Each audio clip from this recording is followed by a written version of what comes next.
Ils ont construit des cités parfaites, ont disparu sans laisser de traces. Et peut-être, juste peut-être, ont-ils communiqué avec des êtres qui ne venaient pas de ce monde. Vous êtes-vous déjà demandé pourquoi, même avec toute la technologie moderne, nous ne parvenons toujours pas à expliquer certains mystères de l'Antiquité? Des hommes d'une sagesse gigantesque ont élevé des empires sans roues, maîtrisé le temps à l'aide de pierres et laissé des messages dans des langues que personne, à ce jour, n'a réussi à déchiffrer. Et le plus effrayant, certaines de ces civilisations sont apparues dans des endroits qui, officiellement, n'auraient même pas dû exister. Préparez-vous à plonger dans 26 des plus grands mystères de l'histoire de l'humanité, des énigmes qui défient la science, dérangent la logique et qui, encore aujourd'hui, laissent archéologues et chercheurs perplexes. Mais un avertissement. Ce contenu pourrait bien changer votre perception du passé. Nous parlerons d'escaliers pour géants au Pérou, de grottes artificielles cachées dans la forêt équatorienne, de cadavres qui reviennent à la vie dans l'Himalaya et même d'un possible réseau secret des Templiers sous l'Angleterre. Des histoires vraies, des découvertes archéologiques, des théories oubliées et des questions auxquelles personne n'a su répondre. Si vous pensez que le passé a déjà été entièrement élucidé, ce contenu vous prouvera le contraire. Alors, restez jusqu'à la fin, car certains de ces mystères ne seront peut-être jamais révélés à nouveau. 26. Les escaliers géants d'Ollantaytambo, Pérou. Nous commençons notre voyage à travers le monde ancien Inca, plus précisément à Ollantaytambo, un site archéologique situé dans la vallée sacrée du Pérou, à environ 60 km de Cusco. Ce qui frappe d'emblée dans cet endroit, ce sont les énormes escaliers de pierre taillés dans le flanc d'une montagne, des marches aux dimensions si vastes qu'elles semblent ne pas avoir été conçues pour des personnes de taille normale. Panorama historique et culturel d'Ollantaytambo. Ollantaytambo fut érigé au milieu du XVe siècle par les Incas sous le règne de l'empereur Pachacútec et servi de centre administratif, militaire et religieux majeur. Après la conquête espagnole, le lieu resta occupé, mais le centre du pouvoir se déplaça vers Cusco. La région conserve néanmoins l'un des ensembles architecturaux incas les mieux préservés de tout le Pérou. Le grand attrait réside dans les vastes terrasses agricoles qui s'étendent sur les pentes abruptes des montagnes, ainsi que dans la qualité d'assemblage des pierres dans les temples et autres édifices. La civilisation inca maîtrisait des techniques de construction extraordinaires, souvent décrites comme impossibles par les premiers Européens qui les découvrirent. Les chroniques espagnoles du XVIe siècle font de multiples références à la précision avec laquelle les blocs mégalithiques étaient façonnés sans utilisation de mortier. Les escaliers aux dimensions surnaturelles. Le point le plus intrigant est ce que l'on appelle la grande escalier de pierre, un ensemble de marches qui s'étend sur la pente abrupte menant au temple du soleil. Ce sont des marches si hautes qu'une personne de taille normale aurait beaucoup de mal à les gravir. Il faudrait presque les escalader comme un mur vertical, bien loin d'une simple montée classique. La principale théorie suggère que ces escaliers n'étaient pas conçus comme des marches au sens traditionnel, mais plutôt comme des terrasses de culture. Dans les Andes, il était courant de construire des terrasses pour cultiver, utilisant chaque centimètre de sol disponible sur les pentes abruptes. Cette pratique réduisait l'érosion et permettait la culture à différents niveaux d'altitude, optimisant la production agricole. Pourtant, certains restent sceptiques. L'uniformité de ces marches et leur disposition pourraient indiquer un usage rituel ou cérémoniel, peut-être lié aux fêtes sacrées en l'honneur d'Inti, le dieu soleil. D'un autre côté, certaines théories frôlent le surnaturel. Qui aurait pu monter et descendre des escaliers de telles proportions, sinon des géants mythiques? Les Incas, toutefois, n'ont pas laissé de traces claires mentionnant des êtres géants dans leur cosmologie. Bien qu'il existe des mythes andins évoquant des créatures de grande taille, ils ne sont pas directement liés au site d'Ollantaytambo. Quoi qu'il en soit, la simple suggestion de géants continue de fasciner l'imaginaire populaire. Technique de construction Inca et hypothèse. De nombreux chercheurs soutiennent que l'idée d'escalier pour géants résulte d'une lecture anachronique. Selon notre conception moderne, une marche doit avoir une hauteur compatible avec le pas humain. Mais pour les Incas, la fonction réelle pouvait être différente. Il est possible que ces marches aient été des réservoirs d'eau, des divisions cérémonielles ou encore des terrasses agricoles destinées à l'irrigation et au drainage. Il faut rappeler que la topographie andine est extrêmement exigeante et que l'ingénierie Inca est célèbre pour sa capacité à dompter les montagnes. Cependant, le mystère historique demeure. Comment un peuple qui ne connaissait pas la roue, au sens pratique, a-t-il pu tailler, transporter et ajuster des blocs de pierre avec une telle précision et à une telle altitude? Bien que nous connaissions une partie des techniques, comme l'utilisation de pierres et de marteaux de bronze pour tailler la roche, ainsi que des rampes et la force humaine, il reste des zones d'ombre sur le processus exact de polissage et d'ajustement mégalithique. Ce mystère ne fait que rendre Ollantaytambo et d'autres constructions incas encore plus impressionnants. 25. Les zombies des montagnes de l'Himalaya, Rolang. Quittons les terres incas pour nous rendre dans l'Himalaya, où les légendes tibétaines parlent de créatures connues sous le nom de Rolangs, un terme que l'on pourrait traduire par « cadavres ressuscités ». Ces histoires sont abondamment documentées dans les récits locaux et dans les témoignages de voyageurs ayant parcouru les contrées reculées des montagnes tibétaines. Panorama des légendes tibétaines de Rolang. Selon la croyance tibétaine, ces créatures seraient invoquées par des sorciers, lamas ou ngagpas, selon la lignée, pratiquant des rituels de nécromancie. Le processus décrit est macabre. Le sorcier, seul dans une pièce fermée avec le cadavre, chante des mantras spécifiques et approche sa tête de celle du défunt pour souffler ou réintroduire la vie dans le corps. Si tout se déroule selon le rituel prescrit, le cadavre commence à bouger dans un état rigide et semi-fermé. Ensuite, le sorcier doit tirer la langue du cadavre et la mordre, concluant ainsi la cérémonie de réanimation.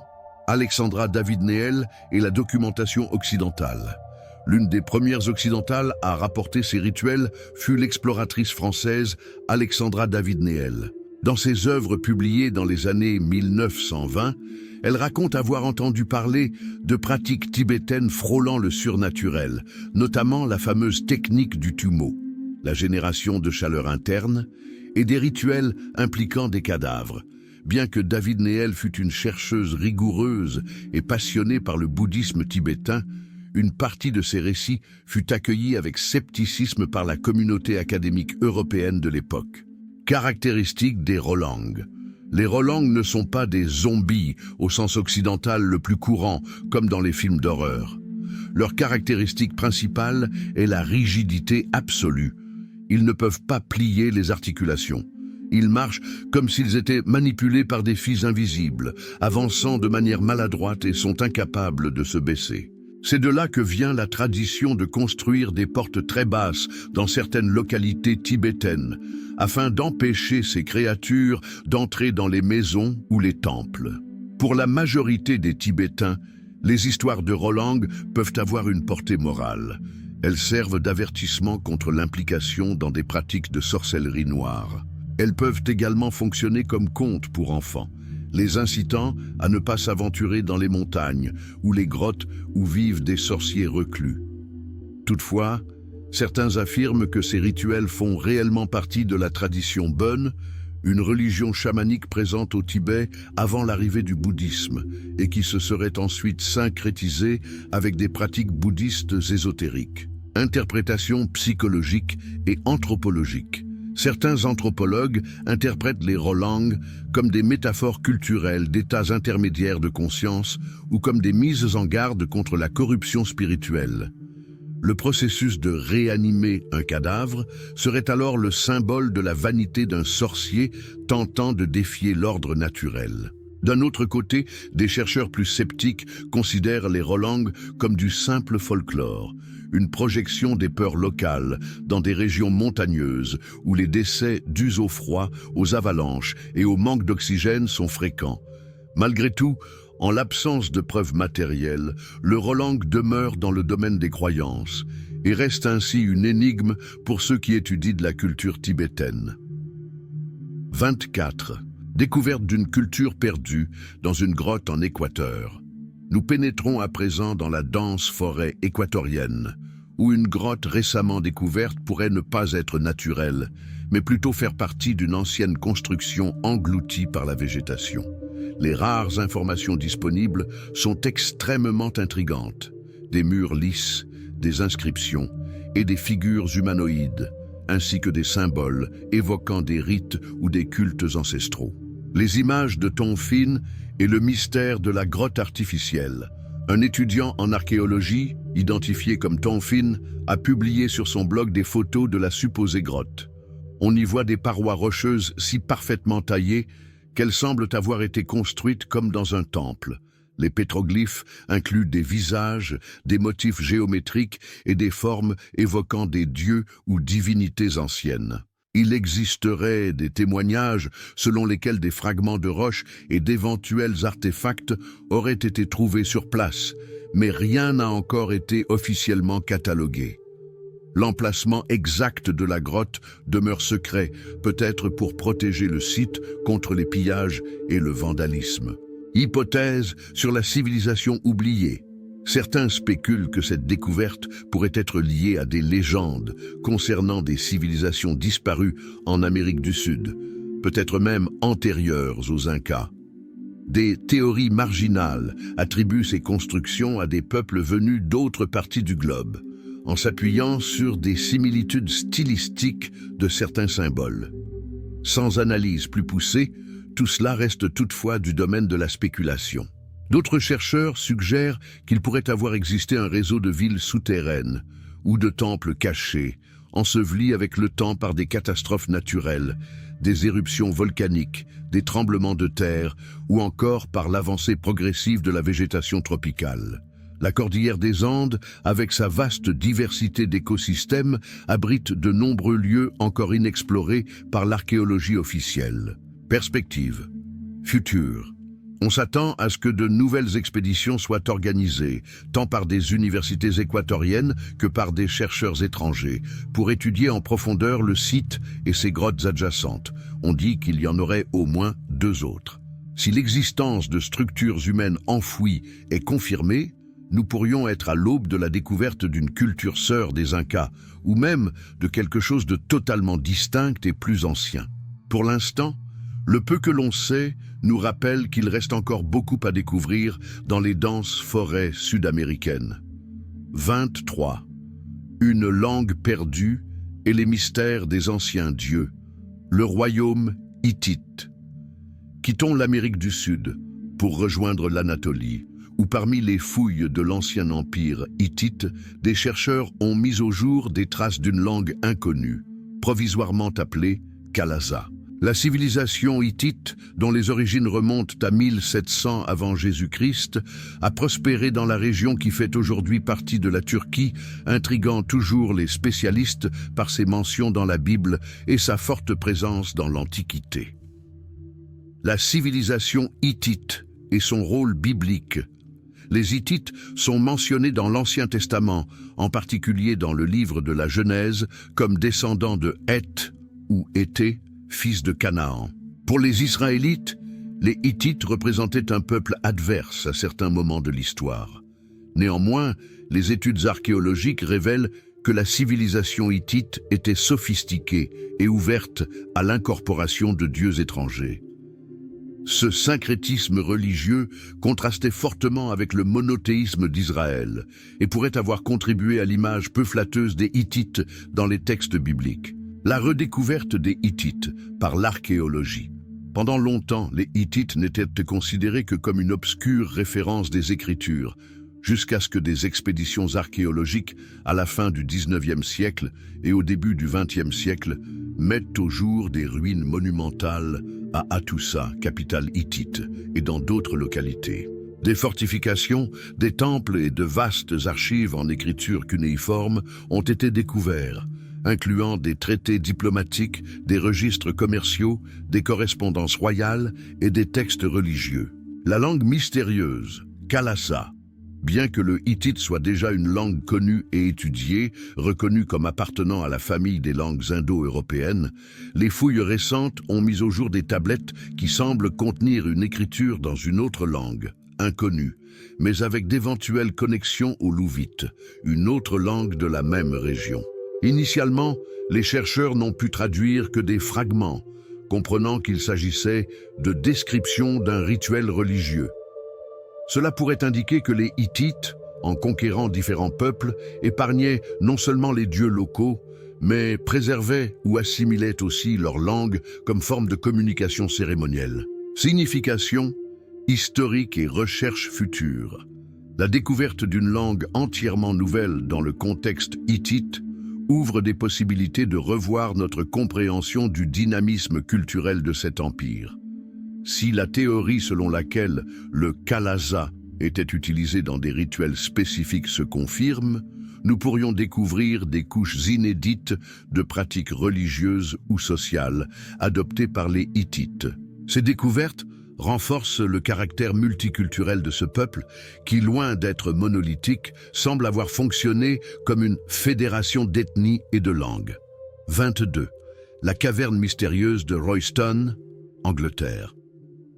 Nous partons maintenant pour l'Angleterre, plus précisément à Royston, dans le Hertfordshire, où se trouve une caverne artificielle dont les origines et les fonctions demeurent entourées de spéculations. Des gravures énigmatiques sur les murs donnent lieu à des théories impliquant les chevaliers templiers, les francs-maçons, des rituels secrets et bien sûr, le toujours fascinant Saint Graal. Découverte et structure. La caverne de Royston fut découverte par hasard en 1742, lorsque des ouvriers construisant une banque sur le marché local retirèrent une meule et découvrirent un puits vertical d'environ 4 mètres et 8 décimètres de profondeur. La chambre, au fond, appelée par la suite caverne, était remplie de terre et de gravats, donnant l'impression d'avoir été scellée intentionnellement. En la vidant, on ne trouva que quelques fragments d'os et un petit morceau de laiton. Gravure mystérieuse. La grande surprise survint lorsqu'ils observèrent les murs. Y étaient sculptés des symboles religieux, des figures de saints et des passages bibliques. Parmi les images se distinguent Saint Christophe portant l'enfant Jésus, Saint Michel Archange brandissant l'épée et les 12 apôtres entourant le Christ. On y voit aussi des symboles que certains chercheurs associent aux Templiers ou même à des pratiques maçonniques postérieures. Toutefois, les hypothèses varient grandement. Théorie sur l'origine chevalier templier. Étant donné la présence d'un couvent de l'ordre à proximité et les références possibles à des saints vénérés par les Templiers, beaucoup pensent que la caverne fut utilisée comme lieu de refuge ou de réunion clandestine, notamment après les persécutions commencées en 1307. Francs-maçons. Une autre piste suggère que la caverne aurait pu être adaptée par des francs-maçons à des époques ultérieures. La symbolique chrétienne et maçonnique se mêlent parfois, créant des confusions d'interprétation, prison ou chambre de torture. Certains chercheurs avancent que la caverne aurait pu servir de prison improvisée pour sorcières ou criminels, compte tenu de la difficulté d'accès et des marques sur les murs, qui pourraient être des griffures ou des inscriptions laissées par des prisonniers. Signification et état actuel. La caverne de Royston reste ouverte à la visite, et bon nombre des explications données par les guides relèvent de la conjecture. Il n'existe aucun consensus historique définitif sur qui l'a construite, ni dans quel but. Le charme réside justement dans l'idée que des rituels secrets, des conspirations religieuses ou simplement des pratiques dévotionnelles ordinaires, désormais oubliées, aient pu s'y dérouler. 21. La première exploration de la caverne de Royston et les mystères templiers. Le contexte historique de la découverte est lui aussi curieux. On raconte que la première personne à entrer dans la chambre fut un enfant. descendus avec une corde pour vérifier si l'endroit était sûr. Lorsque les adultes s'y aventurèrent enfin, ils trouvèrent l'intérieur presque entièrement rempli de terre, suggérant une volonté possible de dissimuler l'endroit. Les gravures religieuses, détaillées, des saints et des symboles chrétiens, furent identifiées par le révérend G. North, qui observa des images de Saint Christophe, Saint Georges et Saint Michel. L'agencement de ces figures semble raconter une narration chrétienne tout autour des murs, évoquant les fresques des chapelles médiévales. Toutefois, aucun document contemporain n'évoque cette caverne. Lien avec la persécution des Templiers. L'hypothèse selon laquelle les Templiers auraient utilisé la caverne de Royston est renforcée par les dates d'interdiction de l'ordre. 1307 dans une grande partie de l'Europe et 1312 officiellement par bulle papale. De nombreux Templiers sont devenus fugitifs et certaines théories suggèrent qu'ils se sont réfugiés dans diverses régions d'Angleterre. Il est plausible d'imaginer qu'ils aient creusé ou adapté des cavernes pour y tenir des réunions secrètes compte tenu de leur richesse et de leur influence. Le Saint Graal. Presque toujours, lorsqu'il est question des Templiers, surgit la mention du Saint Graal. Bien qu'il n'existe aucune preuve concrète, plusieurs auteurs modernes spéculent que la caverne de Royston pourrait avoir servi de dépôt sûr pour des reliques, voire pour le Graal lui-même. Cette théorie remonte à l'association romantique de l'ordre avec la légende arthurienne, surtout dans la littérature des XVIIIe et XIXe siècles. Aujourd'hui encore, chercheurs et passionnés tentent de déchiffrer s'il existe des indices cachés dans les gravures pointant vers la relique perdue. 20. La légende du Saint Graal et l'énigme des inscriptions. De nombreuses gravures à Royston pourraient être des symboles de dévotion ou des indications de lieux sacrés. Des croix simples aux représentations de colombes pouvant faire allusion à l'Esprit Saint, tout a été interprété comme des codes laissés volontairement. On parle même de cartes chiffrées, où les lignes entre les images révéleraient des itinéraires secrets ou des lieux où le Graal aurait pu être caché. L'influence de la littérature et de la tradition populaire. L'idée de cartographier des symboles religieux pour créer une énigme autour du Graal s'est développée au fil du temps, surtout après des œuvres célèbres comme Da Vinci Code de Dan Brown, qui, bien qu'il s'agisse d'une fiction, a ravivé l'intérêt du public pour les énigmes templières et maçonniques. Des chercheurs sérieux, cependant, avertissent qu'il n'existe aucune preuve archéologique que la caverne abrite un quelconque trésor physique. L'énigme demeure, mais sans preuve concrète. 19e. Squelettes anciens et la vallée de l'Indus. Changeons de décor. Partons pour la vallée de l'Indus, qui s'étend sur des régions de l'actuel Pakistan et du nord-ouest de l'Inde, où l'on a découvert l'une des plus anciennes civilisations urbaines du monde. Ses principales villes, comme Mohenjo-Daro et Harappa, furent découvertes au début du XXe siècle, révélant un peuple doté de connaissances impressionnantes en architecture et en urbanisme. Les premières découvertes dans la vallée de l'Indus. Au cours des premières fouilles, dans les années 1920, les archéologues ont mis au jour des systèmes de canalisation urbaine, des bains publics et des constructions symétriques, révélant un niveau de sophistication comparable à celui des civilisations mésopotamiennes et égyptiennes. Pourtant, contrairement à ces dernières, le peuple de la vallée de l'Indus n'a pas laissé de monuments religieux monumentaux, comme des pyramides ou des ziggourats, ni de tombes de dirigeants accompagnés de trésors. Restes humains aux caractéristiques énigmatiques. L'archéologue Eugene H. Mackay, qui dirigea certaines fouilles, découvrit des squelettes dans des contextes d'inhumation simples, généralement accompagnés de quelques pièces de céramique. Il n'y avait pas de distinction sociale claire dans les pratiques funéraires, ce qui suggère que la société pouvait être plus égalitaire ou que ces rituels funéraires n'étaient pas ostentatoires. La grande question surgit lorsque furent retrouvés des squelettes présentant des particularités anatomiques ou dans des positions évoquant des morts soudaines, peut-être causées par des catastrophes ou des invasions. Toutefois, aucun consensus n'existe. L'absence de signes de violence sur de nombreux ossements pourrait indiquer que le déclin de la civilisation n'est pas dû à une conquête militaire, mais à des facteurs naturels comme des changements climatiques, des sécheresses ou des modifications du cours des rivières. Les mystères linguistiques. L'écriture de la vallée de l'Indus est constituée de symboles visibles sur des sceaux, des tablettes et des céramiques, mais elle n'a toujours pas été déchiffrée. Même avec l'aide d'analyses informatiques, aucun consensus n'a pu être établi quant à la signification des pictogrammes. Cela entrave la compréhension de nombreux aspects culturels et historiques de cette civilisation.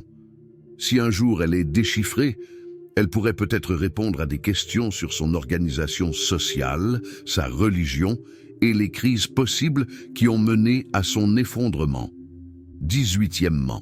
Mohenjo-Daro. La civilisation perdue de la vallée de l'Indus Mohenjo-Daro, souvent appelée le Mont des Morts, est l'un des sites les plus emblématiques de la vallée de l'Indus, situé dans l'actuel Pakistan.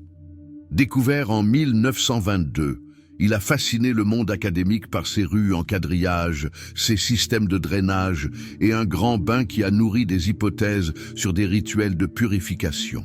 Comparaison avec l'Égypte et la Mésopotamie.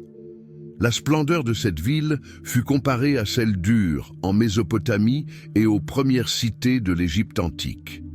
Pourtant, alors que l'on dispose d'une abondance de documents concernant les rois et pharaons, on ne sait presque rien des dirigeants de Mohenjo-Daro. L'absence de palais ou de temples somptueux intrigue les spécialistes. Existait-il une classe sacerdotale discrète ou un modèle sociopolitique distinct sans pouvoir monarchique centralisé? La fascination des squelettes retrouvés enlacés. Parmi les découvertes les plus émouvantes figure celle d'un couple de squelettes enterrés ensemble, possiblement dans une position d'étreinte. Bien que cette trouvaille soit rare et touchante, rien ne prouve qu'ils soient réellement morts enlacés. Il est aussi possible qu'ils aient été disposés ainsi. Les études médico-légales ne révèlent aucune blessure évoquant une mort violente, mais la raison de leur position reste un mystère. S'ils jouissaient d'un statut particulier, pourquoi leur sépulture ne contenait-elle aucun ornement? Théorie sur le déclin. Les hypothèses varient. Changement climatique drastique ayant dévié le cours de l'Indus, éruption volcanique, séisme ou arrivée de groupes aryens venus du nord-ouest. Les villes auraient été progressivement abandonnées, la culture urbaine se serait désintégrée, cédant la place à de plus petits villages. En l'absence d'une écriture déchiffrée, tout repose sur des conjectures archéologiques. Nous sommes face à une énigme qui, un jour peut-être, dévoilera les secrets d'un peuple qui occupa autrefois une place centrale en Asie du Sud. 17e. Tombouctou, temple du savoir et trésor en péril. En nous déplaçant sur le continent africain, nous découvrons Tombouctou, au Mali, autrefois l'un des centres culturels les plus prospères du monde islamique. Bâtie sur les rives du fleuve Niger, elle était un carrefour de commerçants arabes, touaregs et d'autres régions africaines.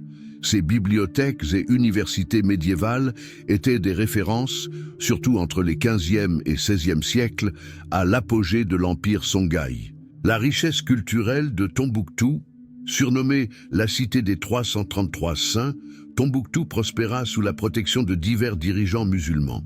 Elle devint célèbre pour ses manuscrits, qui allaient des traités d'astronomie et de médecine jusqu'aux philosophies soufis et à la jurisprudence islamique. Certaines collections renferment des textes de magie, d'alchimie et même de sciences naturelles, révélant une civilisation vibrante en plein cœur du Sahara. Menaces récentes. Malheureusement, l'instabilité politique et les conflits dans la région ont apporté destruction et pillage au patrimoine historique de Tombouctou. En 2012, des groupes extrémistes ont attaqué la ville, détruisant des monuments sacrés et brûlant des manuscrits uniques. Bien que de nombreux habitants et organisations internationales aient tenté de sauver une partie des collections, on estime qu'un nombre significatif de documents inestimables a été perdu à jamais. Efforts de préservation. Diverses initiatives ont été mises en place pour numériser les manuscrits restants. Des projets comme le Timbuktu Manuscripts Project et des partenariats avec des universités européennes et nord-américaines visent à cataloguer, restaurer et rendre accessible ce trésor culturel. L'archéologue Douglas Park de Yale ajoute que Tombouctou pourrait avoir des origines antérieures au XIe siècle, avec d'éventuelles traces de sociétés berbères pré-islamiques enfouies. Ainsi, la course est lancée contre le temps et contre la dévastation pour garantir que le riche passé africain ne soit pas perdu. 16e, la destruction du patrimoine de Tombouctou et les secrets perdus. La tragédie qui a frappé Tombouctou en 2012 est comparée par certains chercheurs à la destruction de la bibliothèque d'Alexandrie dans l'Antiquité. Bien que la perte n'ait pas eu un impact aussi universel, elle représente, pour l'Afrique et l'histoire mondiale, une catastrophe culturelle. Beaucoup des manuscrits détruits étaient des documents originaux sur le droit, des conseils de santé, des poèmes et des chroniques historiques jamais étudiés en profondeur. Spiritualité et sanctuaire. En plus des manuscrits, Tombouctou était célèbre pour ses sanctuaires, mausolées et mosquées, comme celles de Djinguereber, Sankoré et Sidi Yahya. Ces lieux, construits en briques d'argile et en bois, abritaient la tradition spirituelle de générations. Cependant, des extrémistes ont détruit ou endommagé une partie de ces structures, les considérant comme hérétiques selon leur interprétation religieuse. Un passé plus ancien, pour des chercheurs comme Park, des fouilles sous la couche urbaine moderne de Tombouctou pourraient révéler des niveaux d'occupation datant de siècles, voire de millénaires avant la période islamique. Des fragments de céramique et des ossements d'animaux trouvés lors de fouilles ponctuelles indiquent que la région pourrait avoir été habitée depuis le premier millénaire. D'une certaine manière, chaque nouvelle découverte ne fait qu'intensifier le mystère sur la profondeur de l'histoire de Tombouctou et de l'Afrique subsaharienne. 15e, la légende de l'arbre du monde et ses représentations globales. Nous abordons maintenant un mythe qui traverse les cultures à travers le monde. L'arbre du monde, aussi appelé arbre de vie. Dans presque toutes les mythologies, il existe une forme d'arbre cosmique qui relie les trois plans, ciel, terre et monde souterrain. Exemple dans différentes traditions mythologies nordiques, Yggdrasil. Un immense frêne, généralement décrit comme tel, qui soutient les 9 mondes. Ses racines atteignent le royaume des morts et sa cime touche le royaume divin d'Asgard. Des créatures magiques comme le dragon Nidhogg, l'écureuil Ratatosk et les aigles, vivent dans ses branches. Christianisme, arbre de vie de l'Éden. Présent dans la Genèse, il symbolise à la fois l'immortalité et la sagesse divine. Il est souvent opposé à l'arbre de la connaissance du bien et du mal, dont Adam et Ève ont mangé. Mythologie chinoise, péché de l'immortalité. Selon certaines légendes, ces pêches, cultivés par la déesse Xi Wangmu, donnent la vie éternelle à ceux qui les consomment. Il existe également des références à des arbres magiques ne fleurissant qu'une fois tous les 1000 ans. Hindouisme. Divers arbres sacrés, comme le banyan, sont perçus comme des axes cosmiques unissant différentes dimensions. Le concept de Kalpavriksha, arbre des souhaits, renvoie à un symbole d'abondance et de connexion spirituelle. Mésopotamie. Des figures assyriennes représentent un arbre stylisé à côté d'êtres ailés, interprété par certains comme l'arbre de vie. Cette image apparaît dans des bas-reliefs palatiaux avec d'éventuelles connotations rituelles. Cultures autochtones nord-américaines. Plusieurs peuples, comme les Iroquois, racontent des histoires sur un arbre sacré au centre de l'univers, parfois appelé grand-mère cèdre, censé soutenir le peuple. Interprétation symbolique. Pour les chercheurs en religion comparée, la récurrence de ce mythe suggère un besoin universel d'expliquer l'interconnexion entre les sphères célestes, terrestres et souterraines. C'est une métaphore du cycle de la vie, de la mort et de la renaissance, ainsi que de la quête d'immortalité ou de sagesse. Le fait que tant de cultures distinctes possèdent un arbre du monde renforce l'idée que certains symboles sont des archétypes profonds de la psyché humaine. 14e.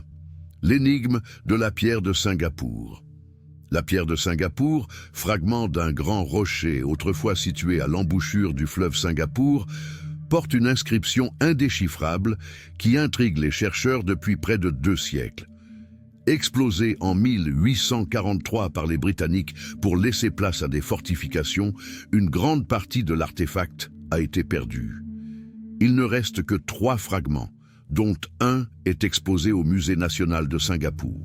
Origine possible et théorie.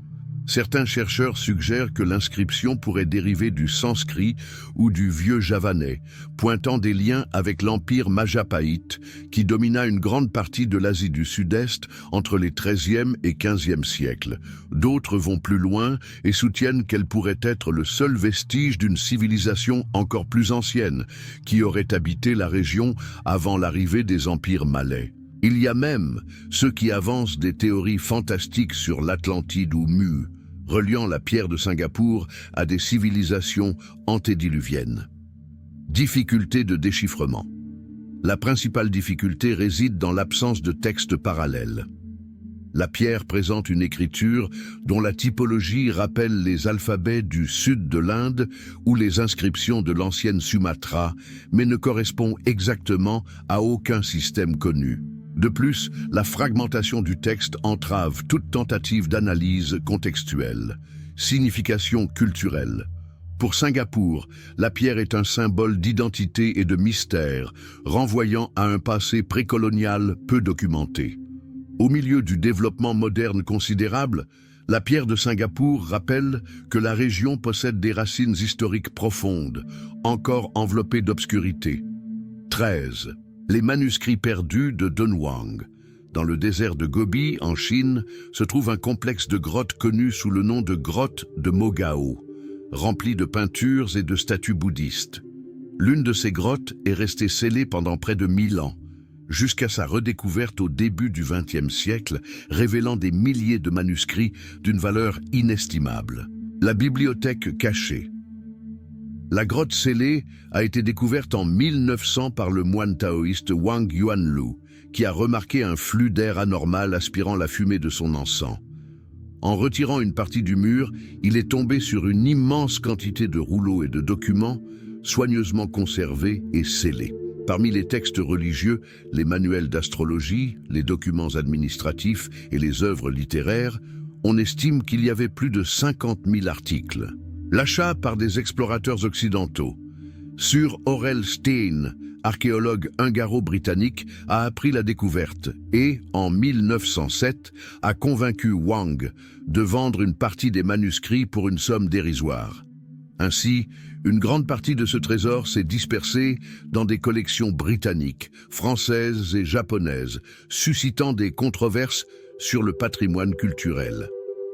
Par la suite, le gouvernement chinois a transféré ce qui restait à Pékin, importance historique et religieuse.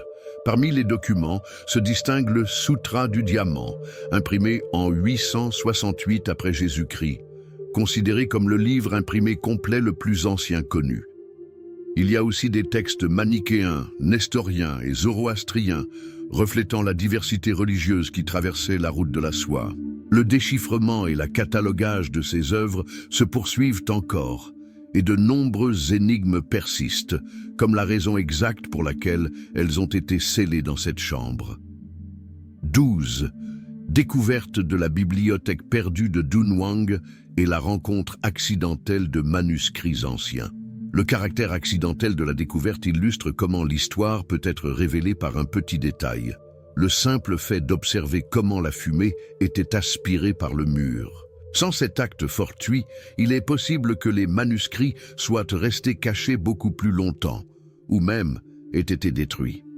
Le projet de numérisation internationale.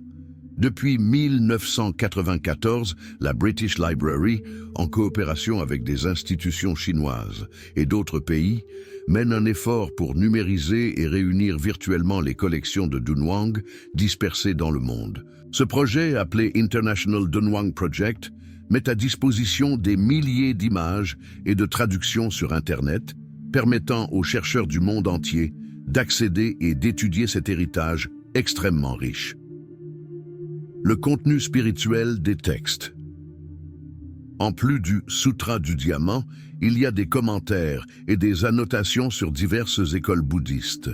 Certains textes abordent également des pratiques de méditation, la description de mandalas, des instructions pour la construction de statues, entre autres. La complexité du matériel révèle comment Dunhuang a été un centre de diffusion culturelle sur la route de la soie. La présence de documents chrétiens nestoriens et manichéens renforce le caractère cosmopolite de la région, renversant la vision simpliste selon laquelle la Chine ancienne était isolée. 11. La légende du peuple fourmi des Hopis. En voyageant maintenant vers le sud-ouest des États-Unis, nous trouvons le peuple Hopi, qui habite des régions de l'Arizona. Les traditions orales Hopis racontent l'existence d'un peuple fourmi, appelé Ant People, des entités qui vivraient sous terre et auraient aidé les ancêtres Hopis en temps de cataclysme. Relation avec les Anasazi. Les Anasazi, ancêtres des actuels peuples Pueblo, ont vécu dans la région des Quatre Coins, Four Corners, entre les 6e et 13e siècles. Beaucoup de leurs constructions, en particulier à Mesa Verde et dans le Chaco Canyon, sont célèbres pour leur architecture en falaise. Certains pétroglyphes Hopis représentent des figures anthropomorphiques avec des têtes allongées et de grands yeux, interprétés par certains comme le peuple fourmi ou même des visiteurs d'un autre monde. Signification mythique. Pour les Hopis, les grottes et les kivas, lieux de cérémonies souterraines, sont symboliques du retour au ventre de la terre-mère. Les légendes racontent que le peuple fourmi a aidé les Hopis à survivre à des périodes de grande destruction, en les emmenant dans des refuges souterrains. Des interprétations modernes, notamment dans la littérature pseudo-archéologique, corrèlent ces récits à des supposés contacts extraterrestres. D'autres chercheurs culturels soutiennent qu'il s'agit d'allégories pour des événements de migration ou des périodes de famine et de sécheresse, lorsque les tribus se réfugiaient dans des grottes. Alignement céleste. Un autre point intriguant est la notion que de nombreux sites Anasasis semblent alignés avec des constellations, en particulier Orion. En cartographiant les villages dans la région du Chaco Canyon, on a remarqué un parallèle avec la ceinture d'Orion, suggérant une connaissance astronomique sophistiquée. Ce fait renforce l'hypothèse que ces peuples cultivaient une cosmologie profonde, dans laquelle le ciel et la terre étaient intimement connectés. 10. Réseau souterrain des Vikings à Oddi, Islande. À l'été 2021, des archéologues travaillant à Oddi, en Islande, ont découvert un réseau de grottes artificielles, possiblement daté du Xe siècle, période des premiers établissements vikings sur l'île. La découverte est significative, car elle indique un niveau d'ingénierie souterraine inattendu de la part des Nordiques. Oddi, en tant que centre culturel viking Oddi, était le foyer d'une famille influente, le clan des Odaverjar, qui contribua à la formation culturelle de l'Islande au Moyen Âge.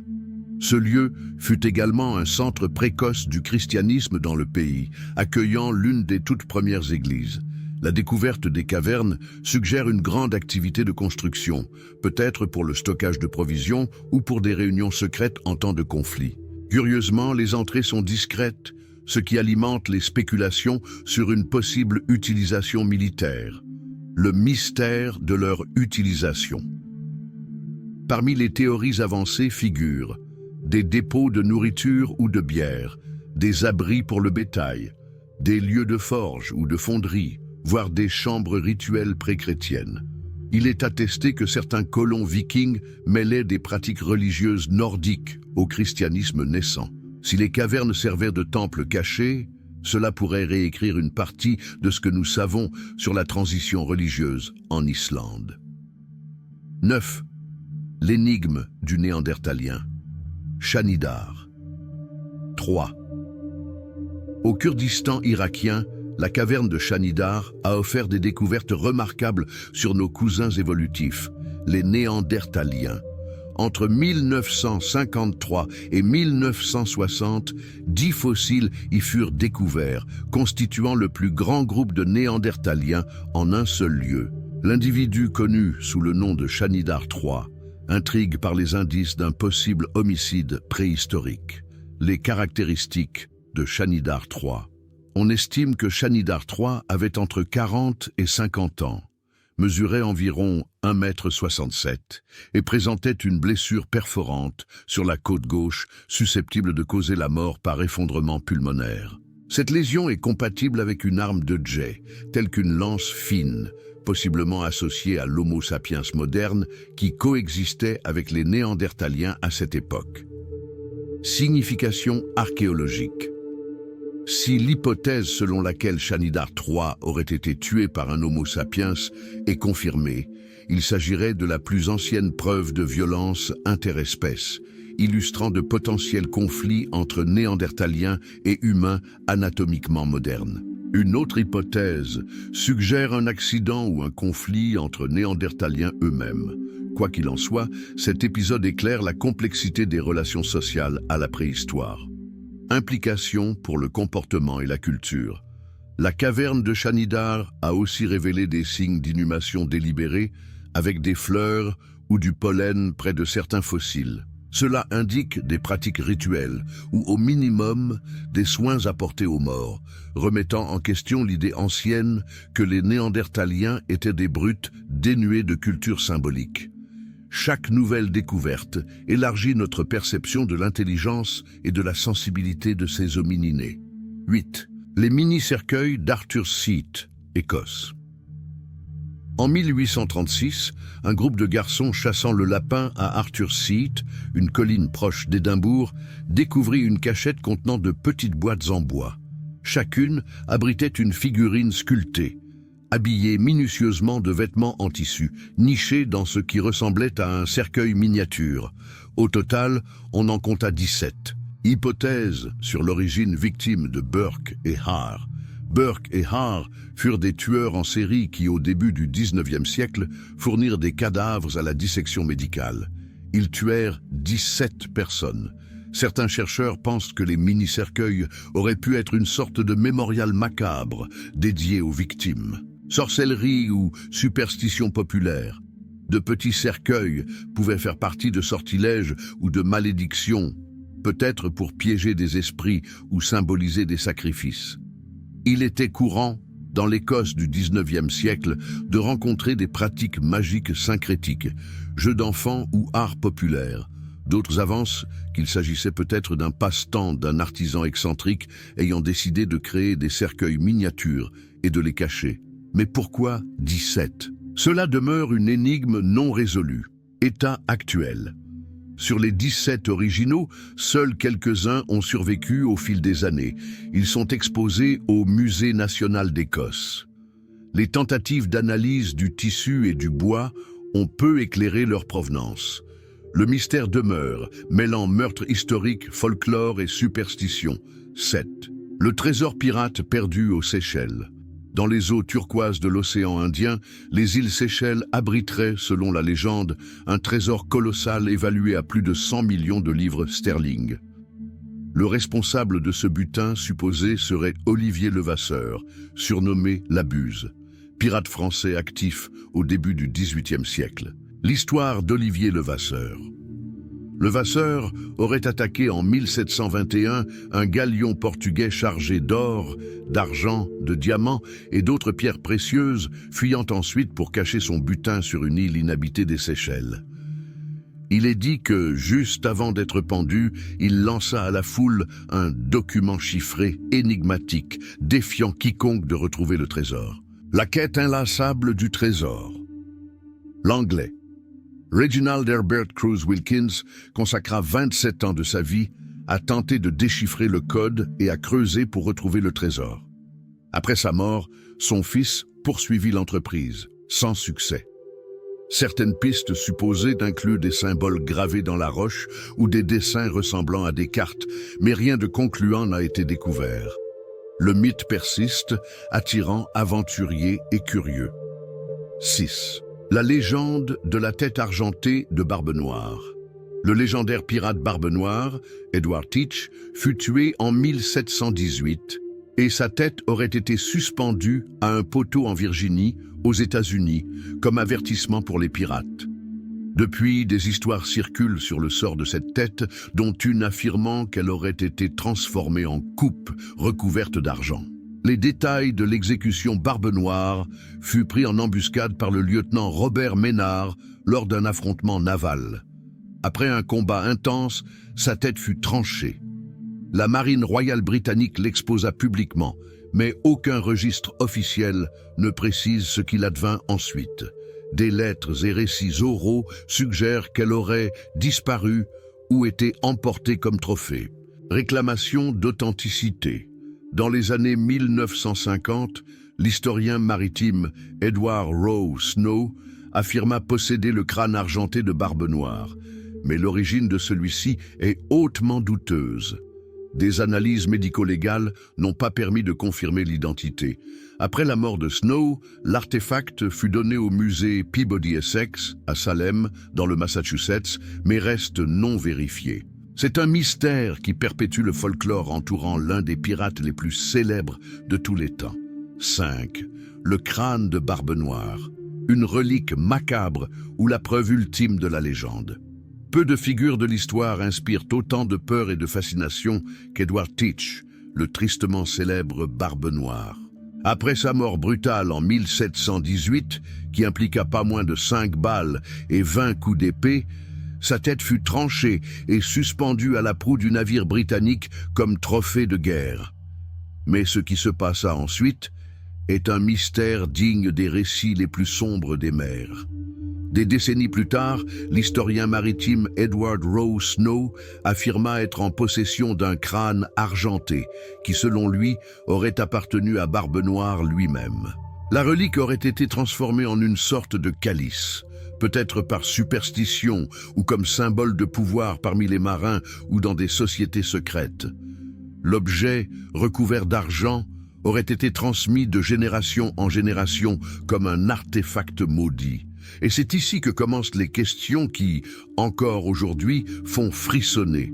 Ce crâne appartenait-il réellement aux pirates légendaires ou n'est-ce qu'une supercherie savamment orchestrée? Pourquoi a-t-il été recouvert d'argent? Était-ce seulement pour l'exposition ou faisait-il partie d'un rituel occulte? Pourquoi n'a-t-on jamais effectué de tests ADN avec d'éventuels descendants de Barbe Noire, malgré les avancées de la science médico-légale? Les chercheurs soulignent que l'arcade dentaire de la relique présente des signes compatibles avec le scorbut, une maladie courante chez les marins, et une usure cohérente avec l'âge et le régime alimentaire de l'époque. Mais ces caractéristiques restent circonstancielles. Sans test génétique fiable, tout demeure enveloppé dans la brume du mythe. Aujourd'hui, le supposé crâne repose au musée Peabody Essex, à Salem, dans le Massachusetts. Et il demeure une pièce sinistre, observée avec révérence par certains et avec scepticisme par d'autres. Si un jour il était authentifié, il constituerait l'un des rares vestiges physiques directement liés à l'âge d'or de la piraterie, un véritable lien avec la terreur des 7 mers. 4. La dague solaire, l'horloge céleste cachée dans le désert.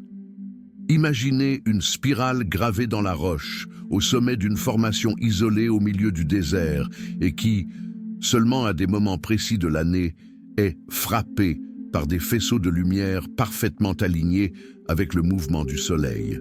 Ce n'est pas de la science-fiction. C'est la dague solaire, dans l'énigmatique Fajada Butte, au cœur du Chaco Canyon, au Nouveau-Mexique. Ce n'est pas un simple marqueur de solstice, c'est un véritable observatoire solaire ancestral, dont la précision déconcerte même les astronomes modernes.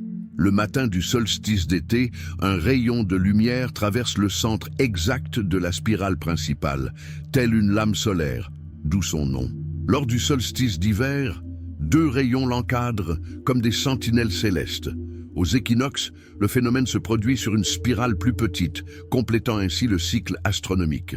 Mais comment des peuples considérés comme pré-technologiques ont-ils pu atteindre un tel niveau de sophistication et surtout, pourquoi? Pour les Anasazi, ancêtre des pueblos modernes, le ciel était un livre sacré. Ils n'observaient pas simplement les astres, ils s'en inspiraient pour guider leur vie, semis, récoltes, cérémonies spirituelles. Tout tournait autour des cycles solaires et lunaires. La dague solaire pourrait avoir servi de calendrier cérémoniel, de portail symbolique entre le monde terrestre et les dieux célestes. Avec le temps, la nature elle-même s'est mise à conspirer contre ce savoir. L'érosion des roches et l'augmentation incontrôlée des visites humaines ont perturbé l'alignement solaire d'origine. Aujourd'hui, l'accès est restreint.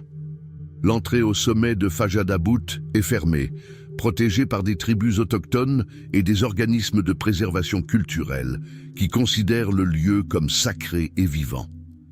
La dague solaire n'est pas seulement un ancien monument.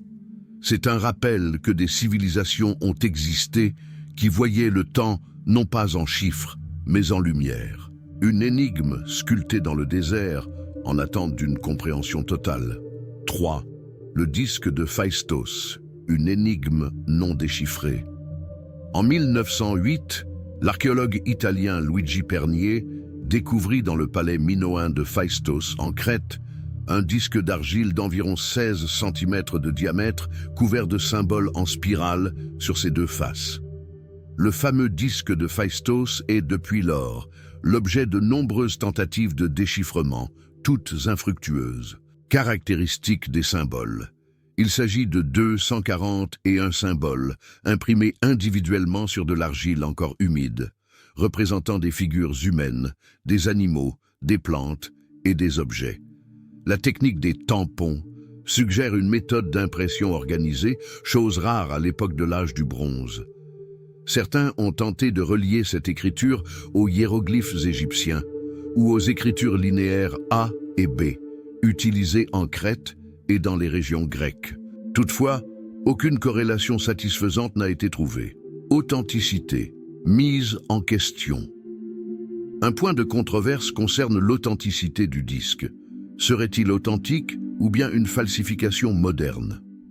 La majorité des spécialistes pensent qu'il est véritable, mais certains gardent des doutes. L'absence d'autres artefacts similaires dans la région entretient les incertitudes. Fin possible. Les hypothèses varient.